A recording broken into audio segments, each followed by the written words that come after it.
보톡스에 내성이 생기면 끝이야 라고 낙담하시는 분들 많으시죠? 그렇진 않습니다. 보톡스의 내성에 대해서 오늘 한번 낱낱이 파헤쳐 보도록 하겠습니다. 둥근애가 떴습니다. 안녕하세요. 피부는 오늘도 맑음의 피부과 전문의 조홍기. 이강모. 김건입니다. 오늘은 보톡스에서 가장 두려운 순간, 내성에 대해서 한번 이야기 나눠보도록 하겠습니다. 보톡스가 진짜 좋은 시술이에요. 진짜 저렴하게 부작용도 적고 보여지는 효과도 나쁘지 않죠. 즉각적으로 효과가 나타나기도 하고요. 근데 어느 순간 나는 보톡스에 내성이 있는 게 아닐까요? 이 말씀을 많이 하시거든요. 내성은 왜 생기는 걸까요? 보톡스 안에는 단순히 보툴리늄 톡신만 있는 게 아니라 결합 단백질도 일정 부분 들어가 있는데, 내성 생기는 이유는 이제 이런 결합 단백질 때문인데요. 이제 자주 맞거나 아니면 굉장히 많은 양을 맞으면은 이 단백질에 대해서 이제 항체가 생기면서 보톡스에 대한 내성이 생기는 경우가 있게 됩니다. 보툴리눔 독소라고 하는 건 보거독에서 추출하는 신경 독소거든요. 몸에서 분비되는 신경 전달 물질인 아세틸콜린이라고 하는 물질을 차단함으로써 우리 몸의 일정 패스웨이를 차단하는 물질입니다. 우리 몸에 들어갔을 때 생각보다 안정적이지가 않아요. 그래서 생분해가 되어버릴 수 있기 때문에 그 독소를 안정화시켜주는 결합 단백질을 이용해서 우리 몸에서 일정 기간 동안 작용을 할 수 있도록 인공적으로 만들어주는데, 그 결합 단백질에 대한 항체가 생겨버리면 이제 보톡스 독소가 불안정하게 우리 몸에서 분해가 돼버리게 되는 거죠. 그러면 이 근육을 차단하고 주름을 차단하는 효과를 내기 전에 독소가 분해가 돼버리면 이제 보톡스에 대한 효과가 없는 거죠. 그러니까 우리가 이제 내성이라고 하는 건 보톡스의 부작용이 아닙니다. 주사를 맞았을 때 막 모양이 이상해지고 주름이 어그러지고 얼굴이 비대칭이 되고 이런 느낌이 아니라 그냥 보톡스를 맞았는데 아무 효과가 없는 거예요. 보톡스에 내성이 생기면 그냥 보톡스를 맞고 나서 아무 현상이 나타나지 않는 겁니다. 제오민, 디스포트, 이름 자체가 보톡스인 그런 제품들은 우리가 흔히 알기로 내성에 대해서 좀 자유롭다라고 얘기를 많이 하는데, 그 기전은 그럼 뭘까요? 아까 말씀해 주신 대로 보톡스라고 하는 게 효과를 보이는 보툴리눔 톡신과 결합 단백질이 있는데 일종의 방부제 같은 거라고 생각하면 편할 것 같아요. 저희가 성분을 내는 게 있고 방부제가 들어있는데 일종의 방부제에 대해서 내성이 생기는 건데, 그럼 방부제가 좀 덜 들어있거나 아니면 안정적인 애들이 들어있는 게 그런 외산 보톡스입니다. 결국은 결합 단백질의 도움 없이도 어느 정도 퍼포먼스를 유지할 수 있는 거죠.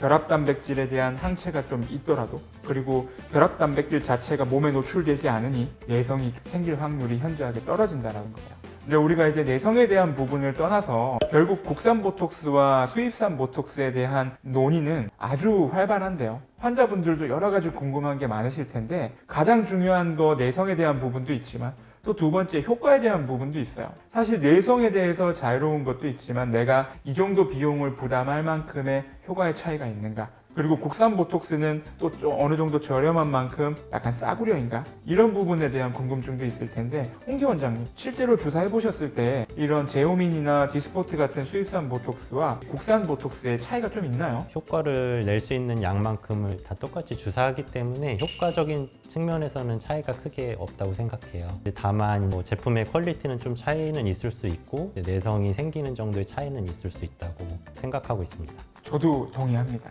디스포트 같은 경우는 조금 효과가 더 빨리 나타나긴 해요. 국산보다 이제 발현이 더 빠르다고 해서 홍보를 하고 있는데, 그건 좀 좋은 장점이 있는 것 같습니다. 제오민이나 디스포트 같은 제품들이 효과적인 부분들은 국산과 약간 어깨를 나란히 하지만 내성에 대한 부분들에 대해서는 저는 아직까지는 꽤 차이가 있다고 생각을 하거든요. 그래서 오히려 앞으로 꾸준히 맞을 계획을 하시는 젊은 분들이 수입산을 많이 선택하시는 것 같아요. 첫 번째 맞으실 때, 또 두 번째 맞으실 때 국산 수입산을 섞어 맞으셔도 사실 문제는 없거든요. 처음에 막 모든 것들을 결정하실 필요는 없습니다. 국산을 맞다가 내성이 생기고 나서 그때 이제 비싼 걸 맞으면 어떻냐 이렇게 물어보시는 분들이 많거든요. 어떻게 대답을 해주시는지. 내성이 적은 제품을 처음부터 쓰는 게 제일 좋기는 하겠지만은, 국산 제품에 혹시 내성이 생겼다고 하더라도 다른 제품에 대해서 효과가 전혀 없다고는 보기는 좀 어렵거든요. 만약에 국산 제품에 내성이 생겨서 효과가 전혀 없다고 느끼시는 분들은 시도를 해보시는 것도 좋아요. 이제 제오민 같은 제품을 사용해봐서 다시 뭐 효과가 있는지 없는지 보고 그 이후에 이제 판단하면 될 것 같습니다. 또 하나 짚고 넘어가고 싶은 부분이 있는데, 우리가 보톡스를 맞았는데 효과가 없다고 해서 그게 진짜 내성일까? 그 부분에 대한 확인도 꼭 하셔야 된다고 말씀드리고 싶어요. 실제로 논문에서 증명이 된 부분인데, 통계적으로 내가 내성이 있다고 판단되는 상황에서 검사를 해봤을 때 실제 보톡스나 결합 단백질에 대한 항체가 발견되는 건 절반도 안 됩니다. 부정확한 부위에 주사를 했다거나, 기술자의 테크닉적인 문제도 있겠죠. 그리고 용량이 부족했다거나, 그리고 우리가 여러 번 보톡스를 맞게 됐을 때 우리 몸은 항상성을 가지고 있기 때문에 그 주름을 만들기 위한 대체 근육들이 발달하기도 해요. 쉽게 말해서 이 미간 보톡스를 꾸준하게 맞았을 때 이마 주름을 이용해서 똑같은 이 표정을 짓게 발달하는 추가적인 사이드 근육이 생기기도 하거든요. 목적 포인트에 주사를 해도 나머지 근육들이 주름을 만들어주기 때문에 효과가 떨어진다고 생각할 수도 있는 거죠. 이런 여러 가지 요소들도 보톡스의 효과를 떨어뜨릴 수 있기 때문에 그런 부분들을 먼저 체크해 보시는 것도 추천드리고 싶습니다. 그러면 결국은 상담이죠. 너무 혼자 고민하시고 혼자 판단하고 혼자 속상해하지 마시고 언제든지 오시면 충분한 설명과 함께 내가 지금 처해 있는 상황이 어떤 상황인지 확인하실 수 있을 거예요.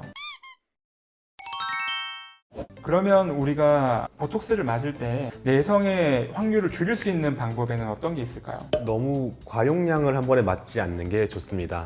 책에는 200 인터내셔널 유닛을 넘으면 내성이 생길 가능성이 높다라고 되어 있는데요. 보통 턱에 맞게 되면 30에서 50 정도 되고 표정 근육당 보통 10 정도를 맞기 때문에 내성이 생기는 200에는 한참 못 미칩니다. 근데 내성이 많이 생겼던 건 예전에 스킨톡신 같은 거나 좋은 약들이 없던 시절에 보톡스를 온 곳에 다 놨기 때문에 이제 내성이 많이 생겼던 거고, 지금 이제 전문의의 감독하에 적당한 부위에 적당량을 맞으면은 내성이 생길 가능성이 그렇게 높지는 않다고 볼 수 있어요. 사실 피부과적인 영역에서 보톡스 내성에 대해서는 사실 크게 염려하진 않는 편이에요. 우리가 보톡스라는 게 단순히 피부과 영역에서만 사용하는 게 아니라 우리 뭐 뇌성마비라던가 소아마비, 목 전체에 200유닛이 들어가고 종아리에 400유닛이 들어가고 이렇게 주사하기도 하거든요. 이럴 때는 보톡스 내성에 대한 위험도가 좀 많이 올라간다고 보지만 정말 피부에 어떤 미용 주름에 대한 용량은 크게 걱정하진 않으셔도 돼요. 저는 턱보톡스를 좀 과감하게 놓는 편이거든요. 아직까지 그렇게 주사를 해도 내성에 대한 부분은 사실 거의 없습니다. 그리고 저는 용량도 중요하지만 간격도 되게 중요하다고 생각해요. 보통 몇 달 정도 간격으로 추천을 드리는 편이세요? 최소한 3개월에서 4개월 정도 이상 간격 두고 맞으라고 말씀드려요. 최소 3개월에서 4개월 이상의 간격은 꼭 유지하셔야 되는 정말 기본 요소라고 생각해 주시는 게 중요합니다. 그리고 턱 같은 고용량을 맞는 경우에는 전 6개월까지도 설명드리기도 하거든요. 보톡스에 대한 내성에 대해서 알아봤는데요. 이 영상이 도움이 되셨다면 좋아요, 구독, 알림 설정 부탁드립니다. 감사합니다.